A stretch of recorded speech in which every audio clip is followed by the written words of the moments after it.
Hello बच्चों। बच्चों, हमारा लाइट चैप्टर चल रहा है। फिजिक्स का चैप्टर है हमारा, चैप्टर नंबर 10, क्लास 10th का। बच्चों, इस चैप्टर में अब तक हम लोगों ने रिफ्लेक्शन के बारे में पढ़ लिया है कि रिफ्लेक्शन कैसे होता है, किस प्रकार से होता है। उसके रे डायग्राम भी हम लोगों ने कर लिए हैं, मिरर फार्मूला भी कर लिया है। तो बेटा, अब हमारा इस चैप्टर के अंदर जो टॉपिक है, इसका सेकंड पार्ट है रिफ्रैक्शन। अब हम लोग इस चैप्टर के अंदर रिफ्रैक्शन के बारे में पढ़ेंगे कि रिफ्लेक्शन के बारे में तो पढ़ लिया, अब रिफ्रैक्शन क्या होता है, अब इसके बारे में हम लोग इस चैप्टर के अंदर अब पढ़ेंगे। तो बच्चों, रिफ्रैक्शन ऑफ लाइट क्या होता है? रिफ्रैक्शन ऑफ लाइट होता क्या है? तो इसको बच्चों हम लोग बोलते हैं प्रकाश का अपरावर्तन। क्या बोलते हैं बच्चों इसको हम लोग? प्रकाश का अपरावर्तन, यानी रिफ्रैक्शन ऑफ लाइट को हम लोग क्या बोलेंगे? प्रकाश का अपरावर्तन। तो इसकी डेफिनेशन क्या हो जाएगी बच्चों? The phenomena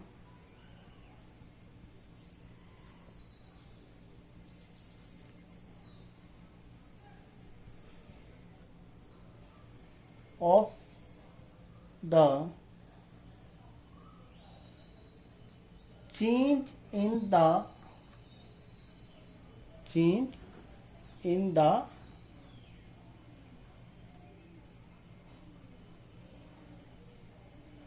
path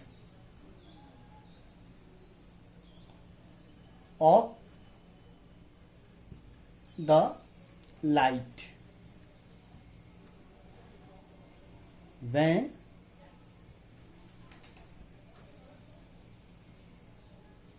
it passes from one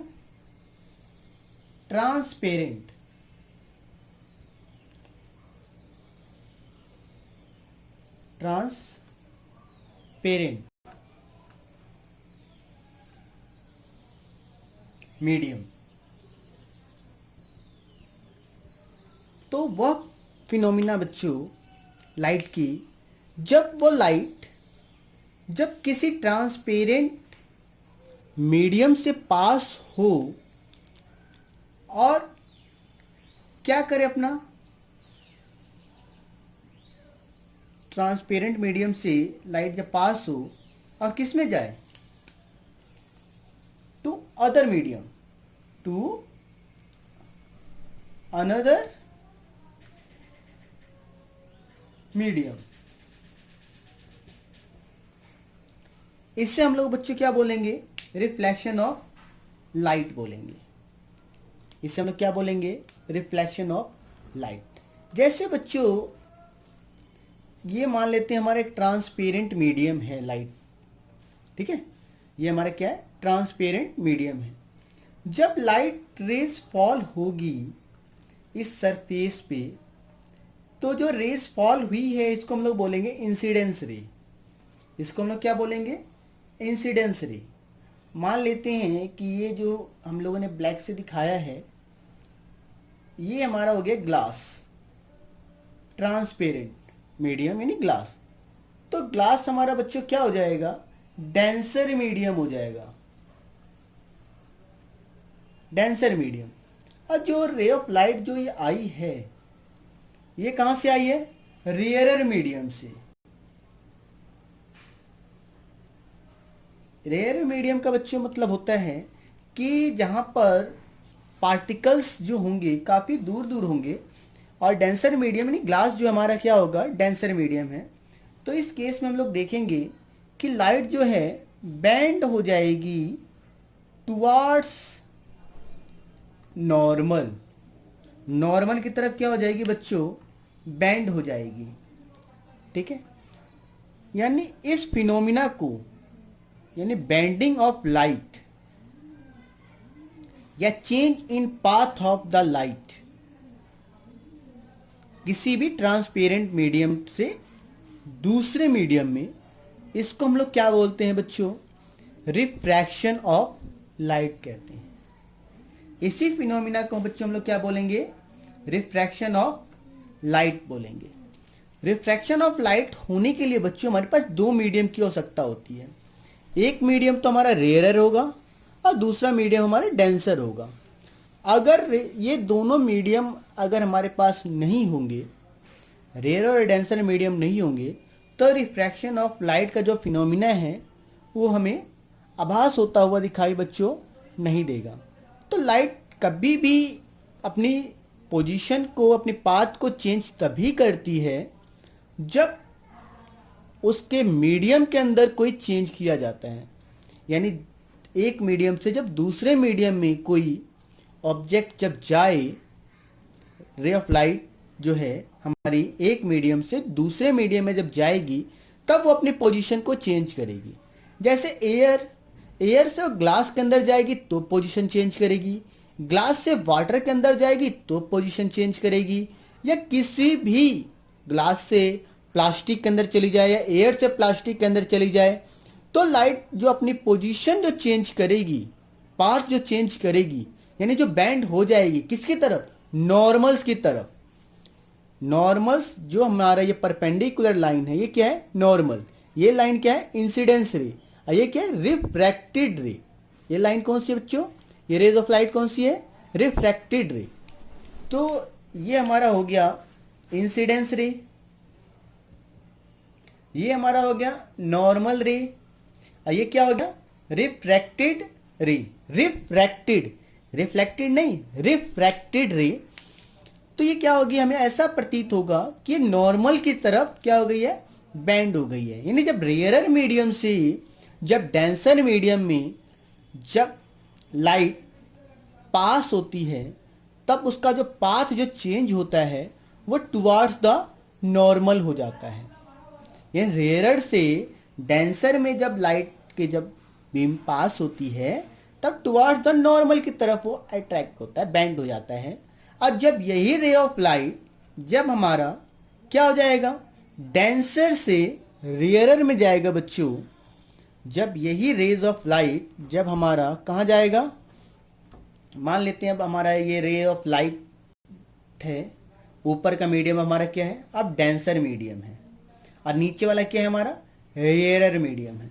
अब यहाँ से रे ऑफ लाइट जब आएगी बच्चों, ये हमारा रोल नॉर्मल हो गया, तो रे ऑफ लाइट क्या हो जाएगी? अवे फ्रॉम द नॉर्मल हो जाएगी, अवे फ्रॉम द नॉर्मल हो जाएगी। यानी कि जब ray of light rarer medium से डेंसर में गई तो बैंड हो गई किसकी तरफ? नॉर्मल की तरफ। और जब डेंसर मीडियम से रेयरर मीडियम में गई तो अवे हो गई किससे? नॉर्मल की। नॉर्मल से क्या हो गई? वो अवे हो गई। इस पूरे फिनोमिना को हम लोग क्या कहेंगे बच्चों? रिफ्रैक्शन ऑफ लाइट कहेंगे। इस पूरे फिनोमिना को हम लोग क्या कहेंगे? Reflection of light. यानी रिफ्लेक्शन ऑफ बच्चों लाइट क्या हो जाएगी? The phenomena of the change in the path, the phenomena of the change in the path of light when it pass from one transparent medium to another is called refraction of light। तो बच्चों इस definition को आप लोग screenshot ले लीजिए जिससे आपको नोट्स बनाने में आसानी हो जाए कि रिफ्रैक्शन ऑफ लाइट क्या होती है।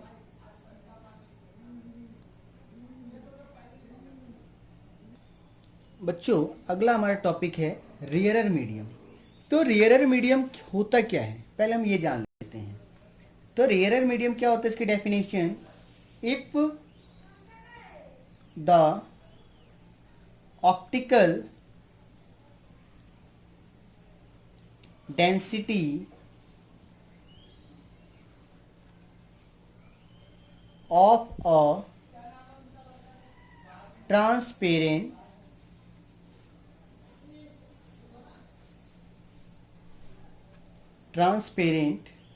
medium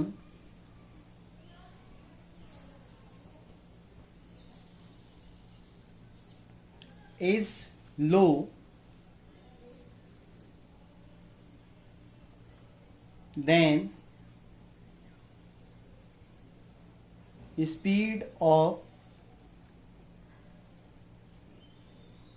light in that medium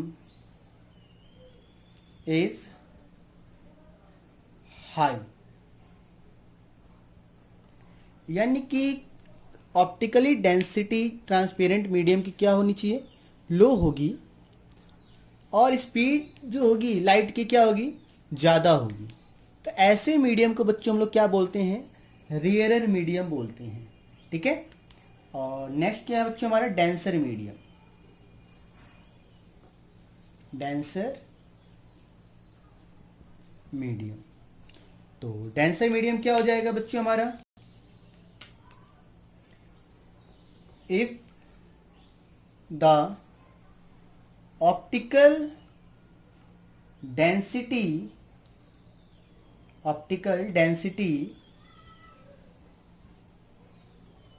of a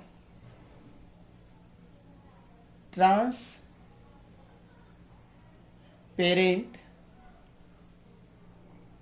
medium is high। अब क्या हो गया बच्चों हमारा, ट्रांसपेरेंट मीडियम की ऑप्टिकली डेंसिटी क्या हो गई, हाई होगी। और जब हाई हो जाएगी तब क्या हो जाएगा, then speed of light in that medium is low. और स्पीड ऑफ लाइट क्या हो जाएगी इस मीडियम में हमारी, लो हो जाएगी। तो ऐसे मीडियम को हम लोग क्या कहेंगे, डेंसर मीडियम कहेंगे। तो बच्चों रेयर मीडियम और डेंसर मीडियम का आप लोग स्क्रीनशॉट ले लें, नोट्स में आपका ये हेल्प करेगा कि रेयर मीडियम क्या होता है और डेंसर मीडियम क्या होता है। नेक्स्ट टॉपिक है बच्चों हमारा cause of reflection. Cause of refraction, यानी कि रिफ्रैक्शन के क्या क्या कॉज हैं बच्चों। तो बच्चों रिफ्रैक्शन क्या कर सकता है, रिफ्रैक्शन बच्चों क्या करता है, ये हमारा चेंज कर देता है किसको, वेवलेंथ ऑफ लाइट को। रिफ्रैक्शन क्या करता है, वेव लेंथ को क्या कर देगा, चेंज कर देगा। वेवलेंथ ऑफ लाइट को क्या करेगा बच्चों, रिफ्लेक्शन के कारण क्या हो जाती है कि लाइट की जो वेवलेंथ है वो चेंज हो जाती है।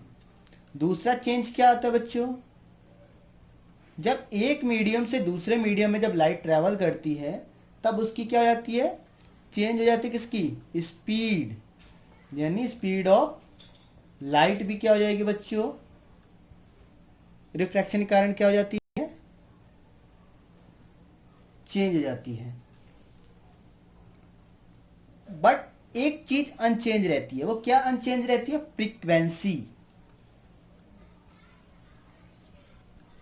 यानी कि फ्रीक्वेंसी जो होगी बच्चों रिफ्रैक्टिव लाइट की वो क्या होगी, अनचेंज रहेगी। जो फ्रीक्वेंसी ऑफ लाइट जो है वो क्या रहेगी, अनचेंज रहेगी। बाकी वेवलेंथ और स्पीड जो होगी रिफ्लेक्शन के बाद चेंज आ जाएगी। तो ये हमारे क्या है, कॉज ऑफ रिफ्लेक्शन है कि रिफ्लेक्शन से क्या क्या कॉज हैं। तो ये हमारे तीन कॉज हैं। पहला कॉज क्या है, change wavelength of the light. Wavelength जो होगी लाइट की वो चेंज हो जाएगी due to reflection. Due to reflection speed of light should be change. और due to reflection the frequency of light unchanged. जो फ्रीक्वेंसी होगी लाइट की वो क्या होगी, अनचेंज रहेगी। क्लियर है बच्चों, तो इसका आप लोग स्क्रीनशॉट ले लें। बच्चों नेक्स्ट टॉपिक है हमारा रिफ्रैक्टिव इंडेक्स। ये बच्चों मोस्ट इम्पॉर्टेंट टॉपिक है। इसके रिलेटेड हमारे एग्ज़ाम में क्वेश्चंस भी आते हैं कि रिफ्रैक्टिव इंडेक्स के ऊपर न्यूमेरिकल्स भी आता है, डेफिनेशन भी हमारे आ जाते हैं कि रिफ्रैक्टिव इंडेक्स क्या है।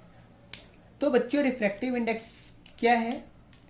तो रिफ्रैक्टिव इंडेक्स बेटा है हमारा ratio of light, ratio of the speed of light in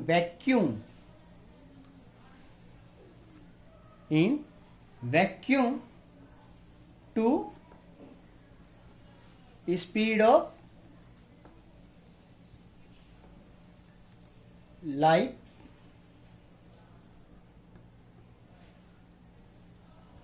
in a medium. यानी कि वैक्यूम की स्पीड ऑफ लाइट और किसी मीडियम की स्पीड ऑफ लाइट जो होता है उससे हम लोग क्या बोलते हैं, उसका रेशियोस को रिफ्रैक्टिव इंडेक्स बोलते हैं। तो इसका बेटा फॉर्मूला है हमारा रिफ्रैक्टिव इंडेक्स का क्या है,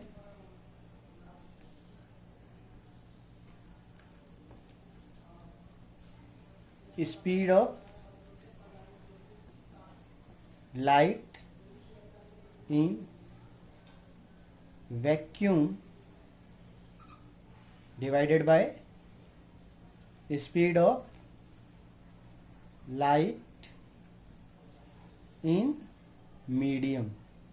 यानी कोई सा ही मीडियम हमारा हो सकता है, एयर हो सकता है, दूसरा मीडियम हमारा हो सकता है ग्लास हो सकता है, वाटर हो सकता है, प्लास्टिक हो सकता है, डायमंड हो सकता है, रूबी, यानी कुछ भी मीडियम हमारा हो सकता है। तो बच्चों रिफ्रैक्टिव इंडेक्स को हम लोग डिनोट करते हैं बच्चों एन से। रिफ्रैक्टिव इंडेक्स को हम लोग किसे डिनोट करते हैं?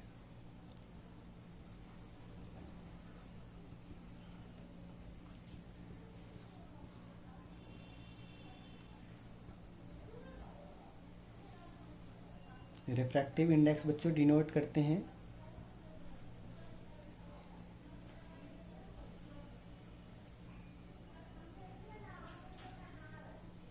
म्यू, और म्यू हमारा क्या हो जाएगा टर्म्स के अंदर c by v। c is a speed of light in a vacuum and v is a speed of light in a medium. ये हमारा इसका क्या हो जाएगा, मैथमेटिकल फॉर्मूला हो जाएगा। ठीक है, इस पूरे फिनोमिना को जो रेशियोज जो है हमारी speed of light in vacuum और speed of light in medium के जो रेशियोज हैं, इसको हम लोग बच्चों एक और नाम से जानते हैं एब्सोल्यूट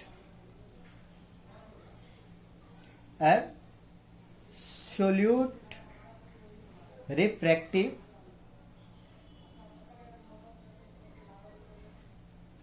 इंडेक्स।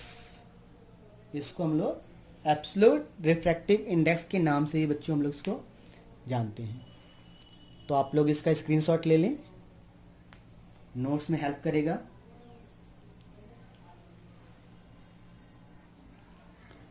नेक्स्ट टॉपिक है बच्चों हमारा laws of reflection. Laws of refraction कि रिफ्रैक्शंस के क्या लॉज हैं। तो सबसे पहले बच्चों हमारा एक मीडियम बना लेते हैं, हम लोग ड्रॉ कर लेते हैं। ये हमारा मीडियम हो गया और ये रेज ऑफ लाइट जो हमारी फॉल हुई है, ठीक है, इधर वाला जो मीडियम है हमारा रेयरर मीडियम है, मीडियम मान लेते हैं हम लोग 1 है, मीडियम 1 है, और नीचे वाला जो हमारा मीडियम क्या है बच्चों 2 है। तो जो ये रेज ऑफ लाइट जो फॉल हुई है बच्चों, इसको हम लोग क्या बोलते हैं, इंसिडेंट रे कहेंगे। और इस लाइन को बच्चों हम लोग क्या बोलेंगे, जो डॉटेड है इस लाइन को हम लोग बोलेंगे बच्चों नॉर्मल रे।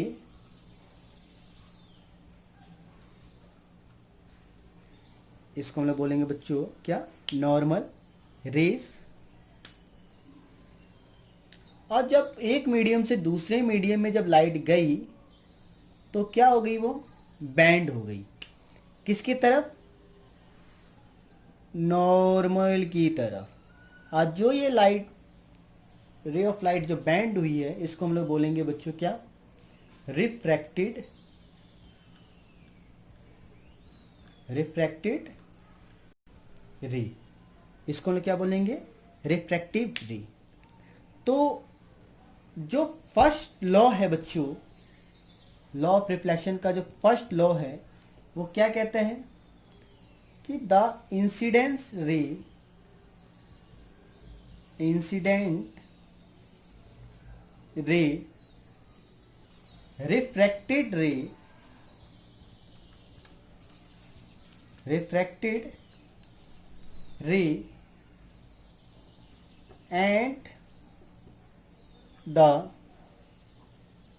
नॉर्मल, जो हमारा नॉर्मल रे जो मैं शो किया है, ये नॉर्मल है, normal at the point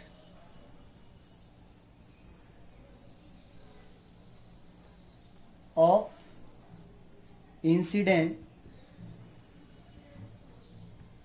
incidence lie in the same plane। यानी हम लोग क्या देख रहे हैं?